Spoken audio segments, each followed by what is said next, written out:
Hello, everyone, and welcome to Cup of TV. It is Cookie here. We're just getting Cam's cup of tea because, it's important that for cuppa, So important. you need tea. I'm so excited to be here, and thank you for tuning in. What if the life you're chasing isn't actually the life you want? We're going to unpack that a little bit today with this beautiful man right next to me. We just had a 14-second hug. Wasn't it delightful, mate? It was really good. Yep.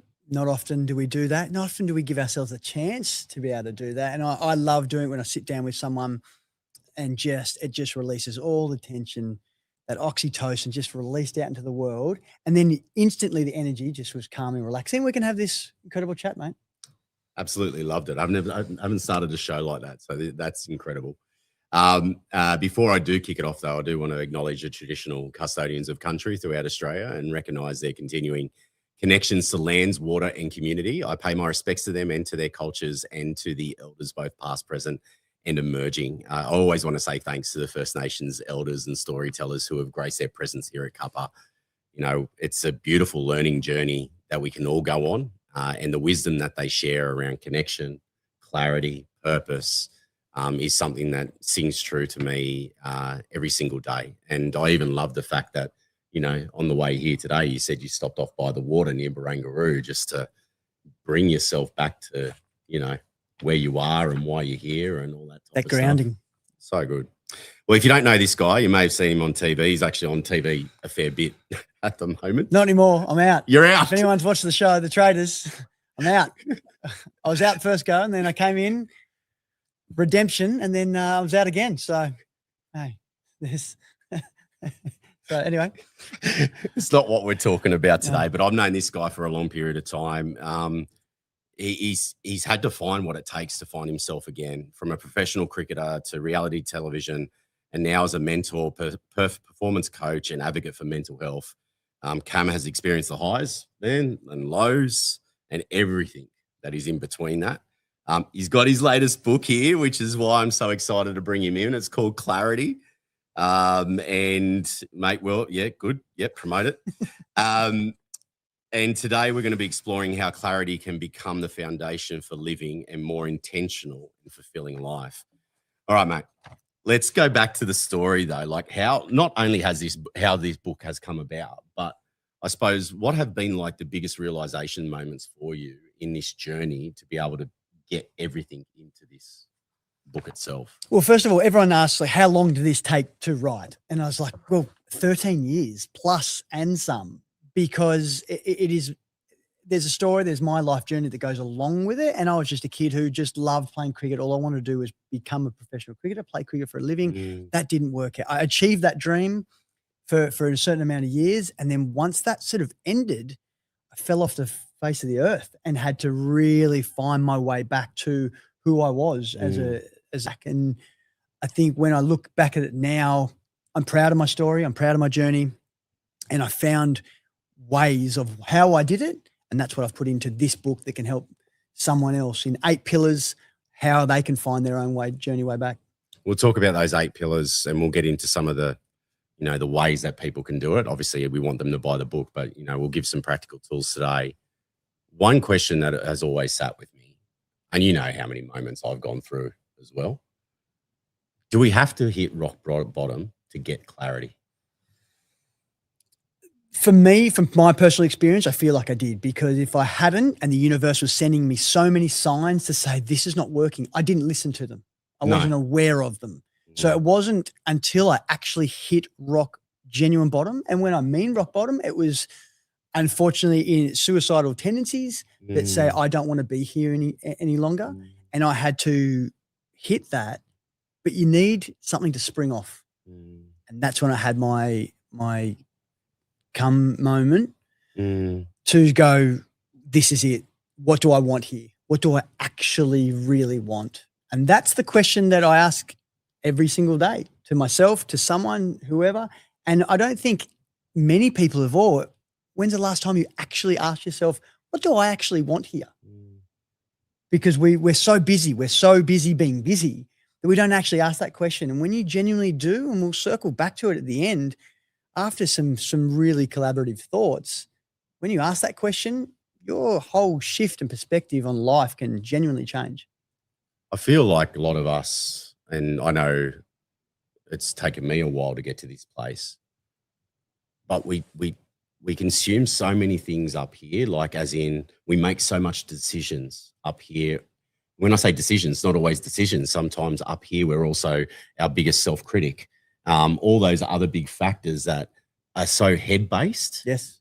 How important has it been for your journey to go here and here in the heart and the gut and feel things more than just being up here all the time? It has to be the most important thing that we're all going through right now. At the moment, we are genuinely living through a clarity crisis. And when I talk about that, we are living in a history of more information, more options, more choices than ever before human history. If you think about it, you sat on your couch or someone sits on their couch, how many streaming networks have you got?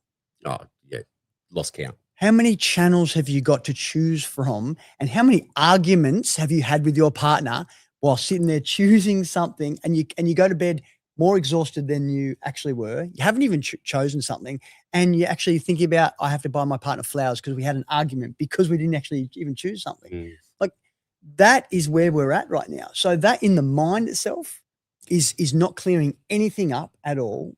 We've got so many choices. It's messing everything up. So when you can actually find out, understand who you are, what you want, how you're really going to go to get there, find that clarity within yourself, and then attach and really connect to your heart. That's when we know, and that's when we can accelerate those decisions and make clear choices. This wouldn't have happened overnight for you though, No. right? So, and I know you're fast tracking that process for people through this book, through the A. But let's go there to one practical tool straight away. Like if someone's going, well, how do I know? How do I know what's here? How do I know what I really want? What would your response be to them to then start exploring where they should go or what they should start to seek around how they can actually find who they are? Well, for me, it started off with a willingness. I needed to be willing to take. You've got to own it, right? You've got to own it. You've got to take the step forward. For me, it was, what do I want here? Am I willing to do the work? Yeah. And unfortunately, in this day and age, people want the silver bullet. They want just give me the tool that's going to work for me, that's going to change my life. What this is, and it's okay if you don't read it, but this is ready for people who are willing to do the work. And I'm talking about the foundational groundwork. It's not this is going to solve everything. This is just find out a little bit more about you, who you are, what you want, where you're going. And when you can do that, by the end of it, I do promise you will learn so much more about yourself that you will have that understanding. Now, a tool that I needed in that moment was my why. What was my purpose? And everyone can just say, well, it's the parent or whatever that might be. But in this, there's a tool called the 5 whys. You ask yourself, what do I really want and why? 5 times. And every time you come up with an answer, just say, okay, why is that important? And ask yourself genuinely 5 times, and you start to really break some groundbreaking answers that you can hit bedrock, and you go, there's my why. That's really where it is. So an example is simply, I want to make more money in my business. Yeah. Great. We all do. But why? Well, so my family can be a little bit more secure. Okay, great. Well, why? Because growing up, I didn't feel safe and secure during that time. Okay, well, why? Well, I need more stability around my life and my family. Well, why? So I can make my family feel safe. Okay, now you're starting to hit why you're getting out of bed every single day. You're getting out of bed, doing the hard work in the business, whatever it is, creating the content, whatever it is, because you've found a deeper why. And then when you find that, you can start to align your values with what that looks like. And anything that doesn't step out of making your family feel safe, secure, wanted, seen, heard, and yourself, then if those values aren't aligned, then you can move on from any other decision that's not coming in that's serving that why. Which is very strong for boundary setting and stuff like that. Very much so. So see straight away, we're accelerating those decision makers and those decisions by understanding that straight away. We're not being distracted by everything else that's coming into our delivery. We are straight away going, this is my why. These are my values. Does this serve it? Yes, no, move on, maybe. Yeah. Question for you as well.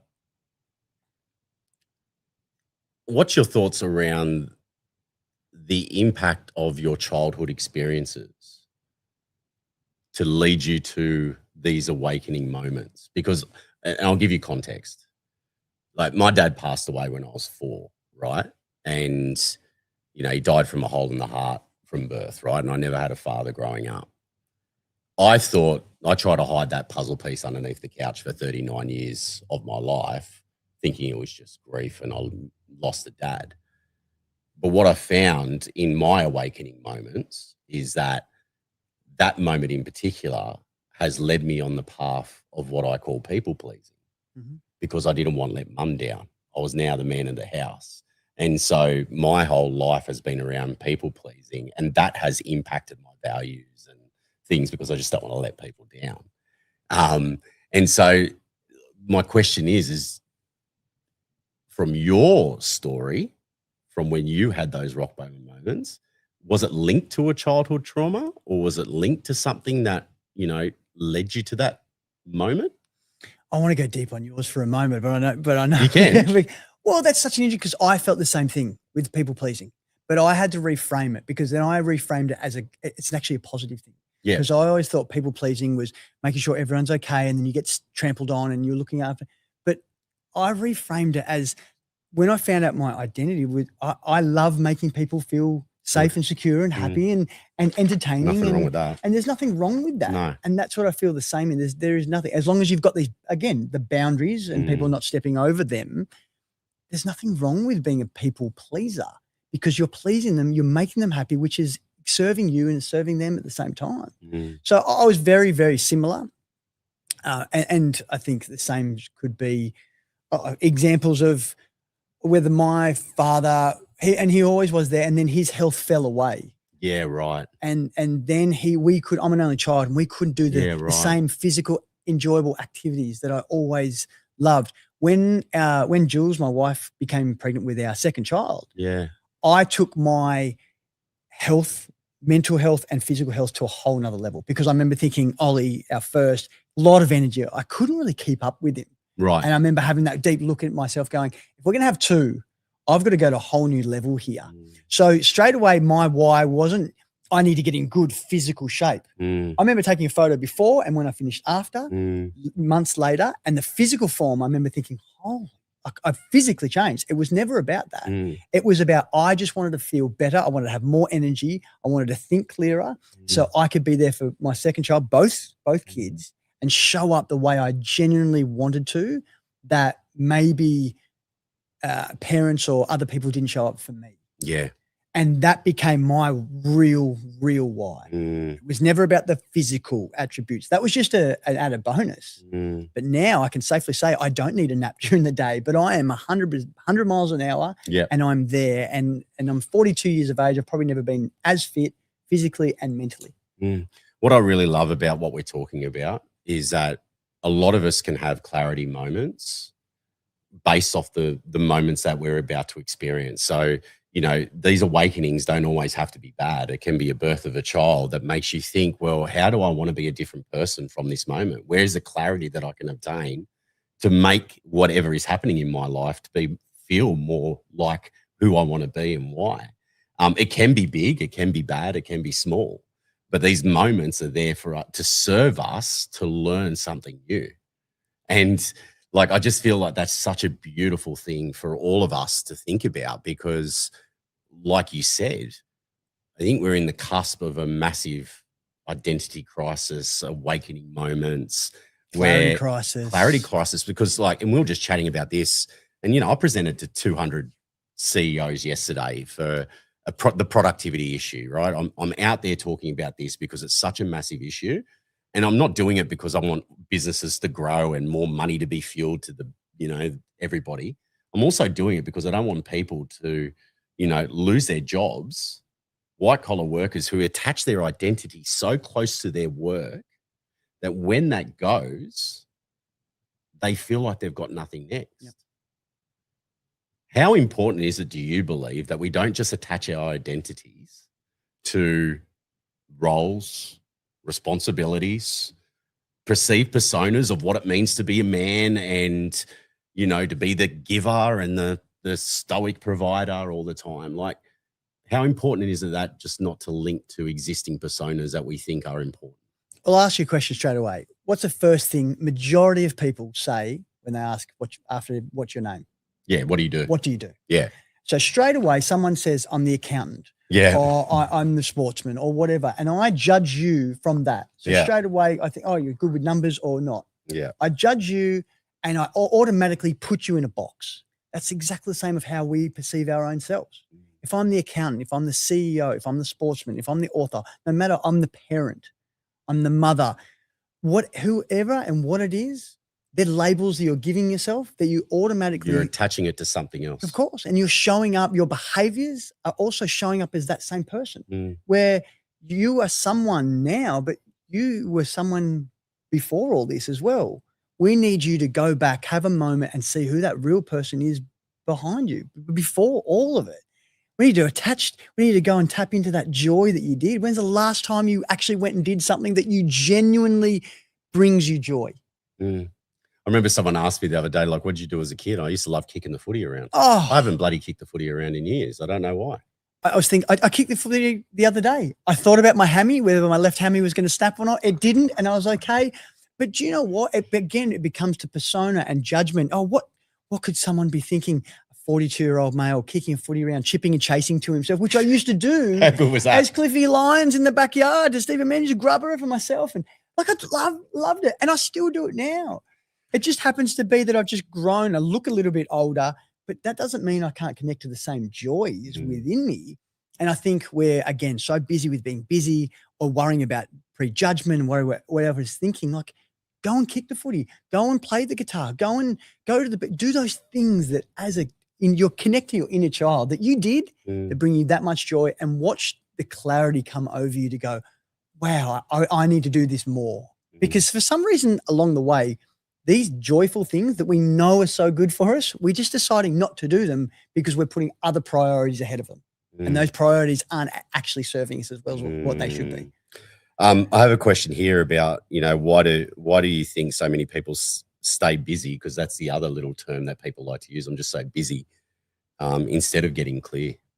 Well, they're just fortunately, how fast life has taken off.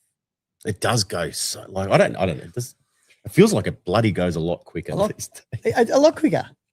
But here's once again, the difference between you're a kid. When you're a kid, you get lost in the joys, the gifts of the magic all around you. Watch your children or a kid just spot something, an airplane, a bus, a sunset or a flower. Watch them just get lost in that magic, and time stands still. But we're so busy to the next thing and to the next thing and to the next thing. When's the last time you actually just stopped for a second and went, geez, that was a beautiful moment? But we don't. For them, time is standing still because they are just putting all their energy in just that one opportunity that sits in front of them. For us, we just need to get to the next stop.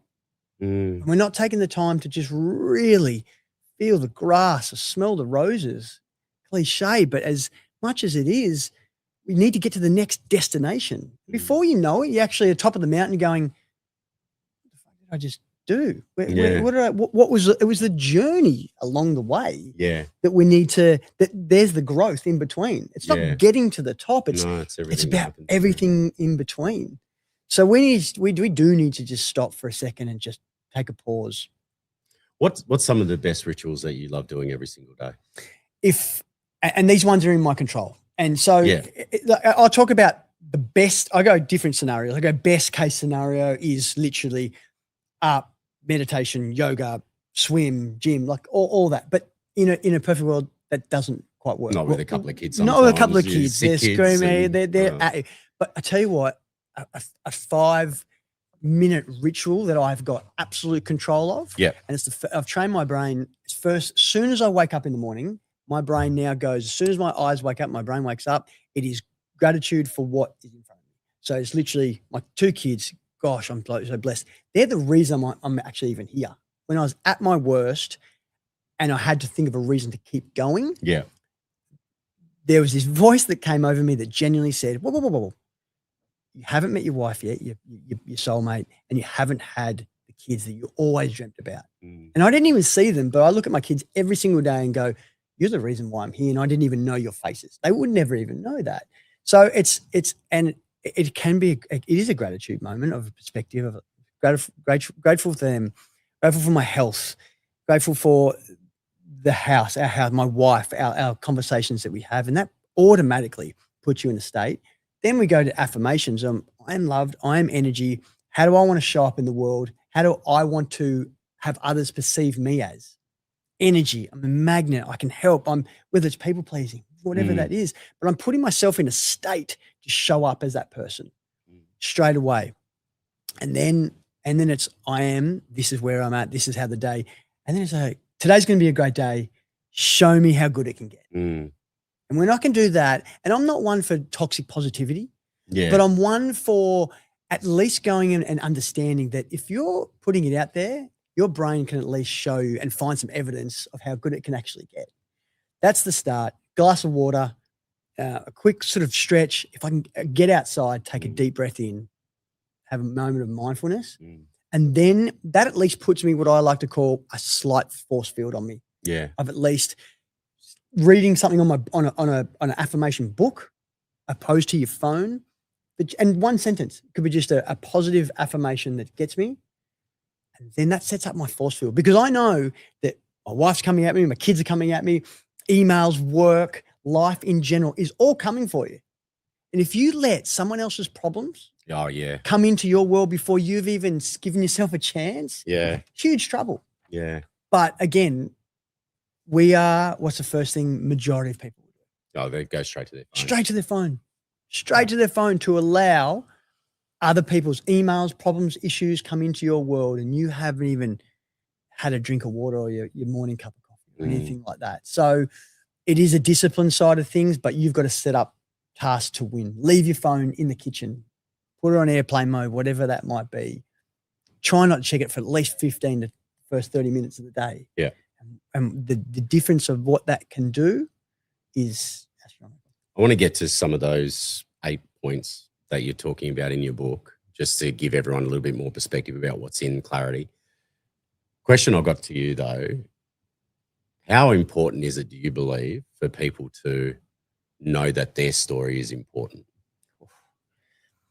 Everyone's got a story, and you just don't understand how, when you are proud of your story, you can mention your story, talk about your story, someone out there will connect and resonate with it, that gives them the inspiration to understand that their story and their life matters. And that's how I started. I just started talking about when I was going through my absolute worst, and I just mentioned I was a cricketer, that finished. I was in the Boxing Day tsunami, 2004, the trauma that I dealt with, and this is how I came through. And someone sort of went, wow, that's a really cool story. That's a really inspiring story. I dealt with that. The connection that is available there. And I was like, really? I didn't know. But I also went to a mental rehab facility and I needed help for 6 weeks, professional help. I was really ashamed of that. Why? I'm struggling, and for you to speak up like that is really powerful. Yeah. It inspires me to go and seek the help that I need, or my brother or my sister or my mother or a friend. So everyone's got a story, and everyone's got a story, and I just want them to, regardless how big, small, whatever it is, someone will genuinely resonate with it and be inspired by it. And the more you can talk about it and be open, the more you can actually be even more prouder, and shoulders stand back, and then someone else will change their life from it. I 2 weeks ago, we did a story sharing workshop at an organization, a company called Ventia, who's one of our key clients now, brought in 80 of their staff from all across the country for an awards. And one of those days we did a story sharing workshop. Sorry, I'm about to cough. Do you want that tea, mate? Yeah, no. Oh, geez. Sorry, everyone. Got the frog in my throat. I might need to get a water. Sorry. You want tea? We're going live here, people. Like, this is real stuff happening. We're on. This is the connection that we've got. Just bear with us, will you? Yeah, we did this. Yeah, that's a lot better. We did this story sharing workshop. And obviously I got up first and shared a little bit about my story. And we then got them to unpack a moment.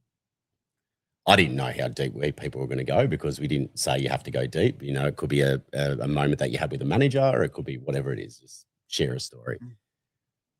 We had 3 guys in tears because it was the first moment they actually reflected on a story. One guy, a 60-year-old up the back of the room, didn't share his story, just wrote it down. And he sent me a text the other day because I said I could see. And he shared with me, thank you. He shared with me that, just choking you up, mate. It's choking me up, bro. Beautiful story. He shared with me that it was the first time that he ever shared the story, and it unlocked something in him that he didn't know he needed to share. Yeah. He ended up catching up with the person where the story had happened, and he reframed how he viewed that story. And I think that's just such the powerful gift that we can all have once we get clarity. Because once we get clarity, we come from a place of confidence of our own story. And when we start sharing our stories, whilst people can never be in your shoes, they can definitely follow in your footsteps. And it's just so beautiful to feel that.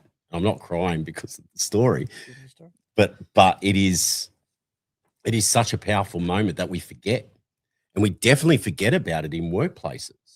We talk about identity and going in there, you know, but some people walk into their workplace as a different person to who they are at home. We can't have that. You know, we've got to bring the full selves into work. Yep.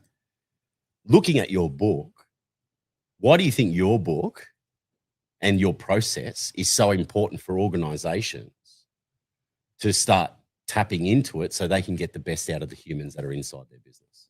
I think that's exactly it. I mean, if you want to talk performance point of view, from a business point of view, well, when we're thinking clear, when you know so much more about yourself and you can address all the issues that are going on that are in your control, well, guess what? You're going to actually bring your best judgment, your best thoughts, your best clarity to your workplace. But not only that, I think the confidence and the belief that you've then got in yourself that you can address with others that are going through the same thing. Yeah. And that's a huge part. That authenticity that we talk about, but the vulnerability to a certain degree is how powerful that can be. And there were for so many years, I would put that mask on and have to be the performer, the cricketer. And I think it's when I started resonating with friends, family, other people, then an audience online. But Cameron, thank you for sharing what you're going through and where you've come from. And now I find that I thought cricket was my purpose. Cricket was just a stepping stone to find what I now believe is my purpose, to help people find their own person, their own clarity and everything that they're going through as well. And that story is so important. And a quick story I share with the book is at a Japanese restaurant, had favorite food. I sat down, they didn't have a seat. I sat down at a table and I asked the young gentleman, if you don't mind me sitting here. And he simply looked at me with tears in his eyes and he said, yeah, no problems. And he was writing on his phone. He put his phone down. I introduced myself and he basically said, are you okay? And he looked at me puzzled. I said, are you okay? And he said, no one's really asked me that before. I said, well, I'm Cameron. What's your name? He said, Ben. And he said, oh, sorry, I've had a week. Just lost my job. I've lost a relationship. I've lost purpose. I don't know who I am anymore. And I don't know where to go. I said, Ben, do you mind if I share a story? I said, I was once a cricketer. I lost my career. I lost a long-term relationship and I lost purpose and identity and I didn't know what to do with myself either. And somewhere along the way, I asked and gave myself permission to find help, to seek it, and I got it. And this is where I am now, and I have a beautiful family, and I'm so proud of my whole journey. And he put down his phone. He smiled for the first time that I hadn't seen. He said, Cam, I just want to say thank you. I said, what for? He said, on my to-do list or on my notes section, I was writing a list of people who I was going to say goodbye to tonight. And it was a moment that resonated with me to say how important is just putting your phone down, settling in and asking someone how they're going. Yeah. Generally taking a moment for another human to say, hey, is everything okay?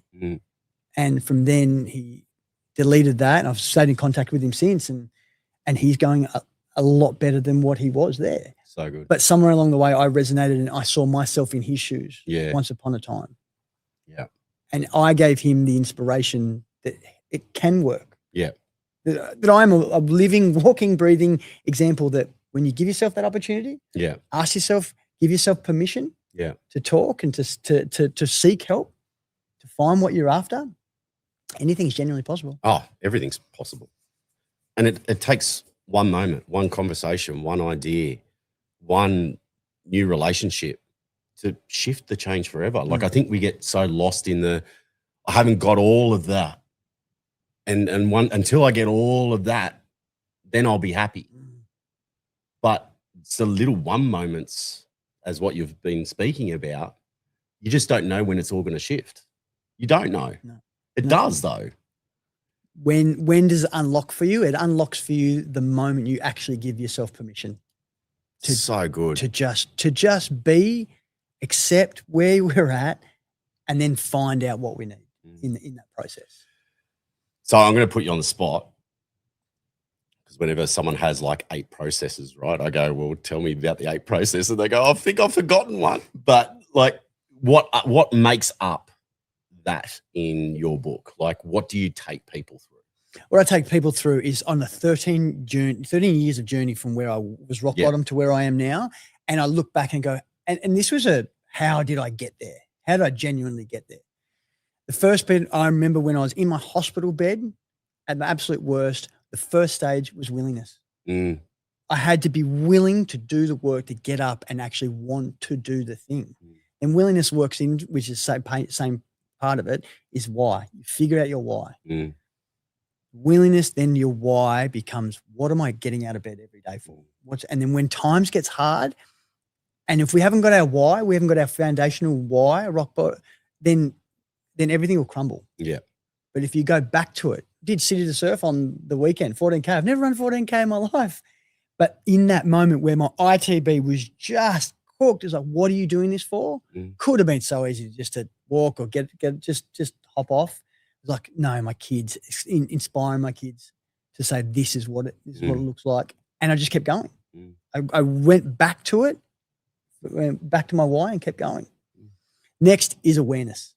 So I had to go, once I'm willing and I've got my why, then I need to be aware of there's some serious things that have served me over my time, some serious things that haven't served me over my time, that's brought me to this moment. Yeah, right. We need to get eagle eye on our own life. And I usually like to talk to someone about the movie test. If you're watching your own life in a movie and you're sitting back in the crowd with popcorn, what are you screaming? What are you screaming at the screen?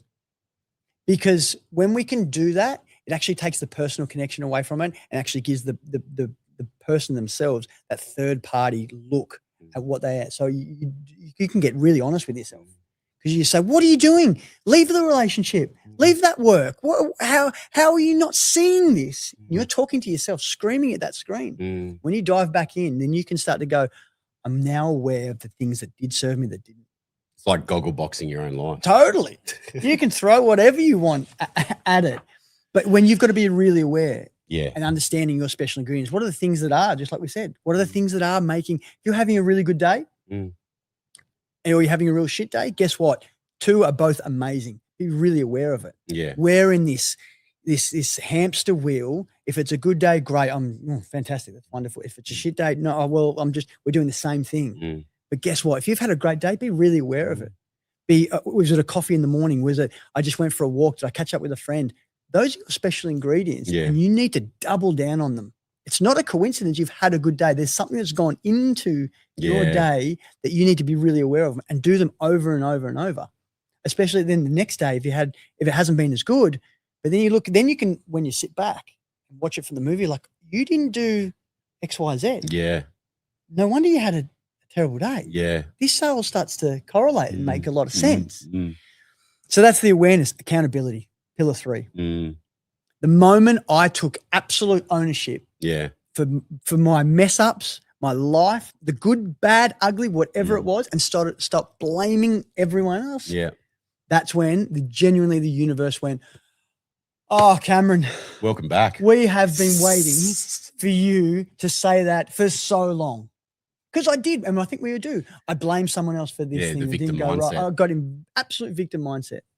And then show you a way where you can really signify that, get on top of it, understand it, where you are a victim and where you're playing the victor. Mm. That for me was a huge one. And I still to this day take pure ownership on everything that goes on. Yeah.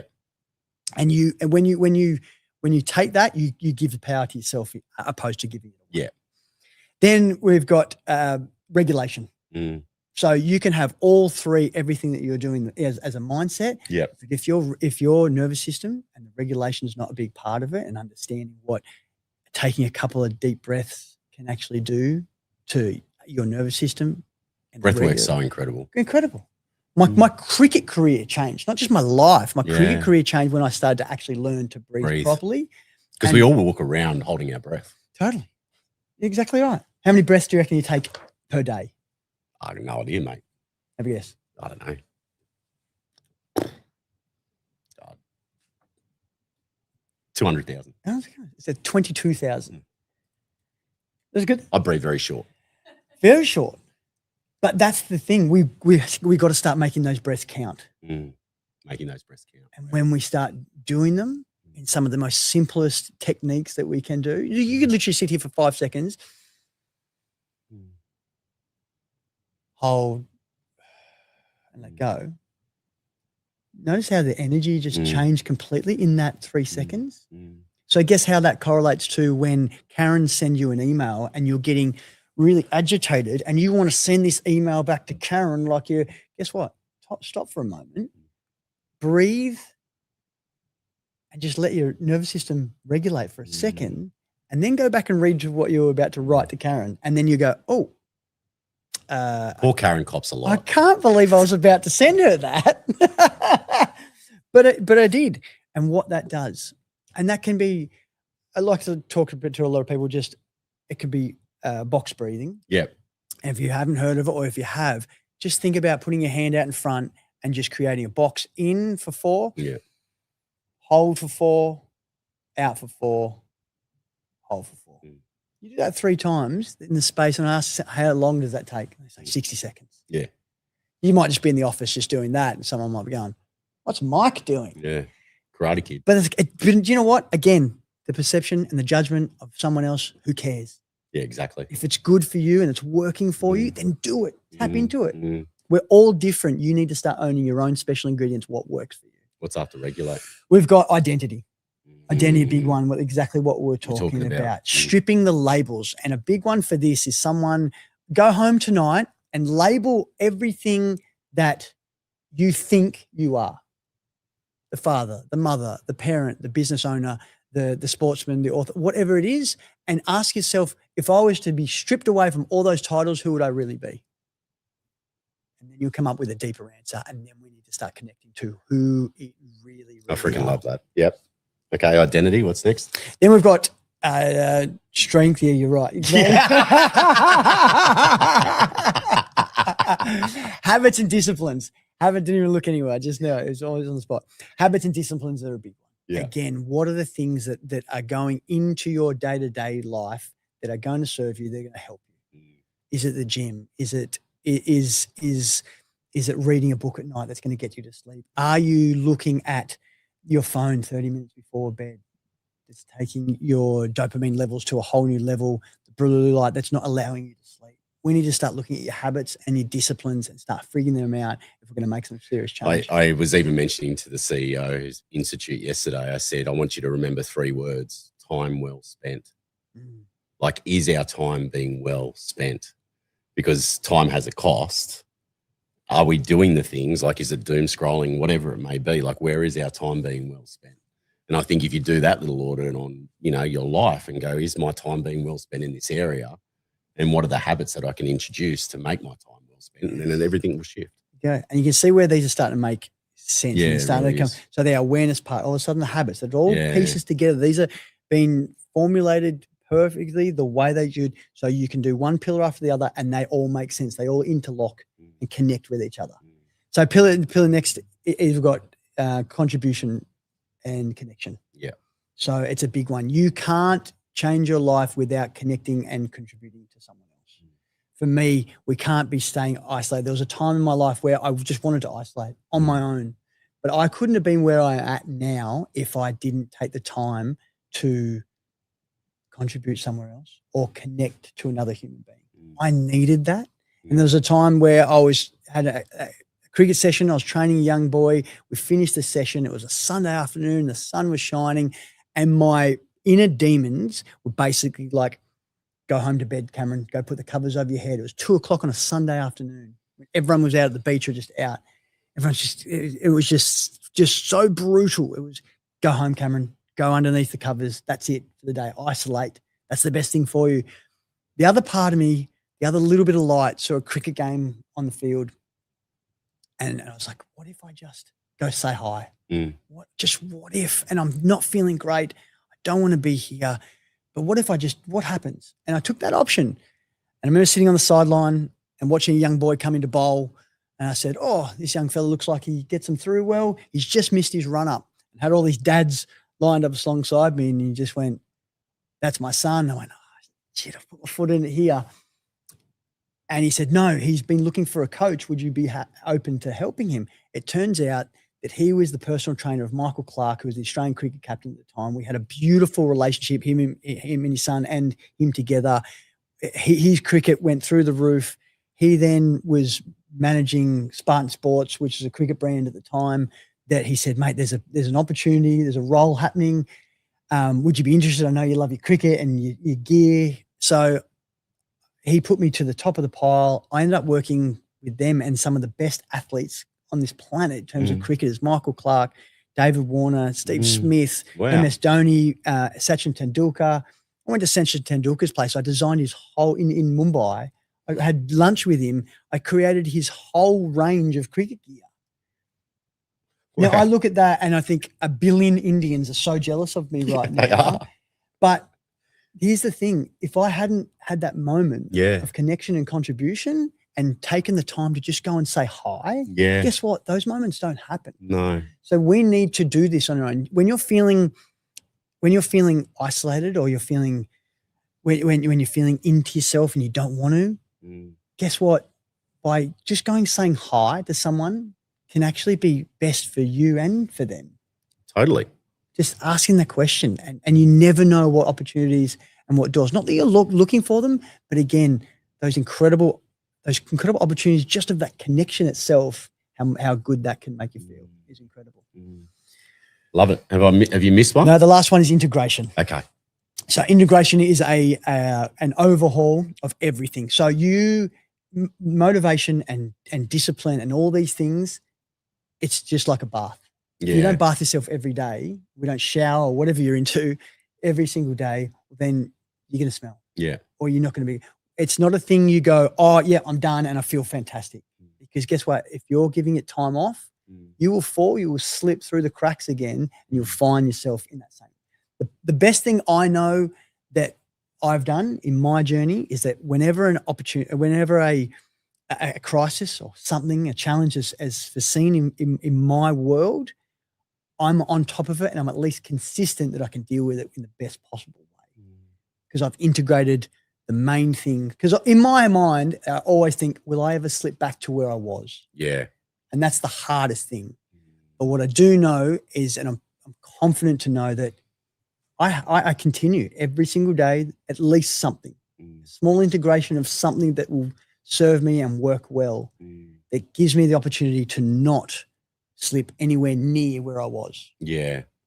Yeah. And life is a circle. Yeah, I have bad days as well. I had a shit day yesterday, but I found ways and small joys to at least help me get to a slightly better stage, that I could wake up refreshed this morning and go again. Yeah, so because we all have them.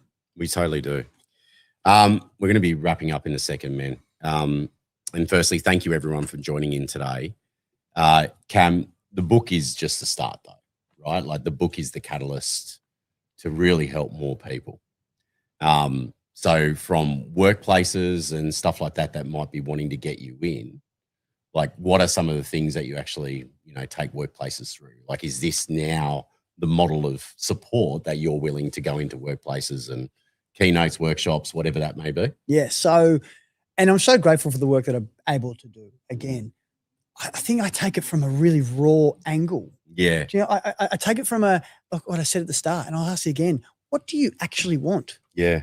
Like, people can come in and go through all the top neuroscience and everything, but when we can actually lock it down and ask yourself a question, that becomes quite personal. What do you actually want? So go home. And then once we can do that, then we have small strategies on finding that clarity, finding those responses to certain challenges that are coming in your way and giving yourself an idea.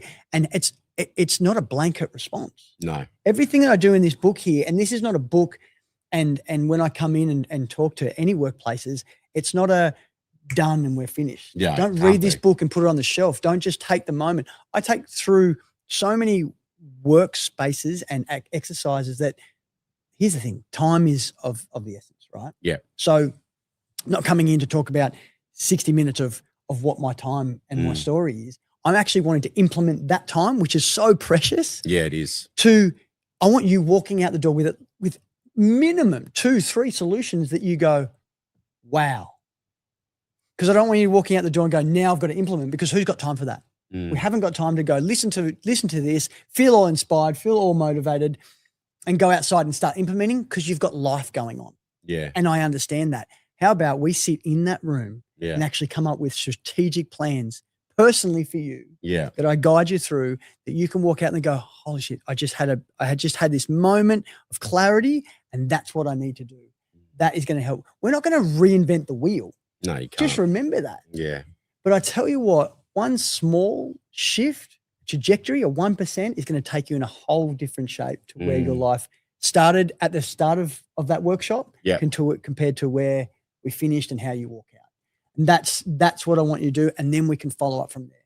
When you create that awareness itself, you can go home and start really understanding what you actually want and how you're going to get there. So I'll just place in the chat room, everyone, that you can now pick the brain of Cam. So Cam's part of our beautiful network of experts and thought leaders and incredible storytellers that are here to help you, your workplace, and everything like that. If you want to pick Cam's brain and get him into your business, then please do reach out. Obviously, there is, the key dates coming up around wellbeing, etc. This is not just for those key dates. This is an everyday thing that we need to be talking about. Cam, I just want to say thank you so much for joining us today. What would be your parting words for everyone before they leave, before they go to their next meeting, before they put the pressure on themselves once again? The power of just stopping, pausing for a second, having a clarity pause, what I believe it says, and asking yourself, what do I really want in this moment? And that could be for any decision, any choice, any challenge. What do I really want in this moment? And then you can have the event, the response will equal your outcome.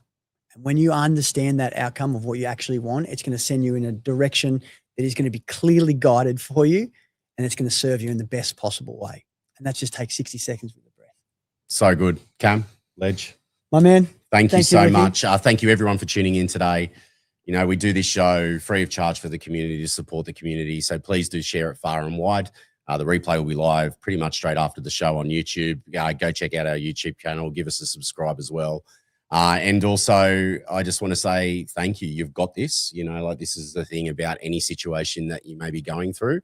Cam's book, Clarity, is one way that you might be able to navigate that. So it's available now in bookstores. It's available 26th of August. It's on pre-order at the moment, which I didn't realize. But the more pre-orders, obviously, it gets out to the retailers and helps people get this into their hands, purely to help change their lives as well. I'm so glad you've written it, mate. And thank you so much for coming in again. Appreciate it, buddy. Thank you, everyone, for joining us. We'll catch you soon. We'll see you next week. And that is it. See you later. Bye.